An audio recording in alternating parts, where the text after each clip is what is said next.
उनको उनके पिताजी ने बिल्कुल बचपन में इंग्लैंड भेज दिया था। यह इस आशा से कि उन पर भारतीय भाषा, भारतीय समाज, भारतीय किसी चीज़ का असर ना पड़े। और वो 7 वर्ष की आयु में ही इंग्लैंड चले गए थे और उनकी पूरी शिक्षा वहीं हुई।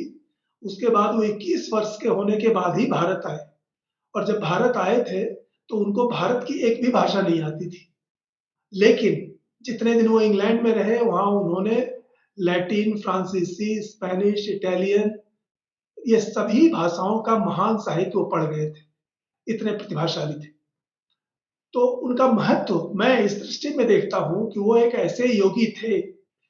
जिसके पास पश्चिम के संपूर्ण ज्ञान भंडार से जिनका सीधा परिचय उसकी अपनी भाषा में था। उन्होंने फ्रांसीसी पुस्तकें फ्रांसीसी में पढ़ी, जर्मन पुस्तकें जर्मन में पढ़ी और जो उस ज़माने की रीति थी कि वो पूरी तरह एक क्लासिकल जो यूरोपियन शिक्षा थी, वो उनको मिली थी।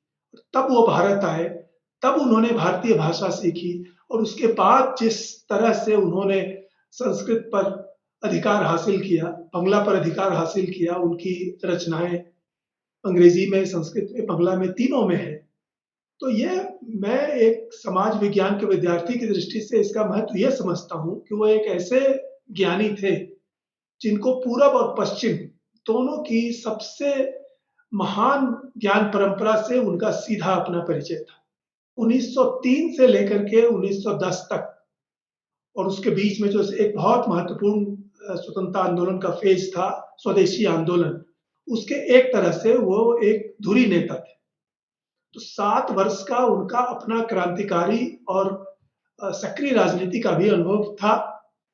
और जैसा अभी रुचि जी ने बताया कि जब वो सक्रिय राजनीति से अलग हो गए और पांडिचेरी जाकर के उन्होंने योग साधना शुरू की और एक नया प्रयोग शुरू किया, जो उन्होंने कहा भी है, हम शायद उसकी चर्चा भी थोड़ी करेंगे। तो उस पूरे दौर में भी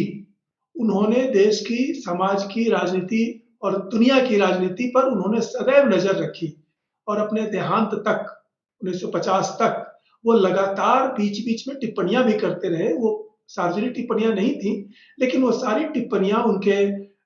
शिष्यों के बीच होती थी, वो खुले में होती थी और उसका भी संकलन उपलब्ध है एक दूसरी पुस्तक में जिसका नाम है evening talks with Shri Aurobindo और उसमें भी इसी तरह के संकलन है और वो दैनंदिन राजनीति, दुनिया की घटनाओं पर जो टिप्पणियाँ करते थे और उसको पढ़ कर के आज भी कोई देख सकता है कि वो कितनी सटीक टिप्पणियाँ थी कि आज भी उसमें एक भी संभवतः गलत साबित नहीं हो सकती।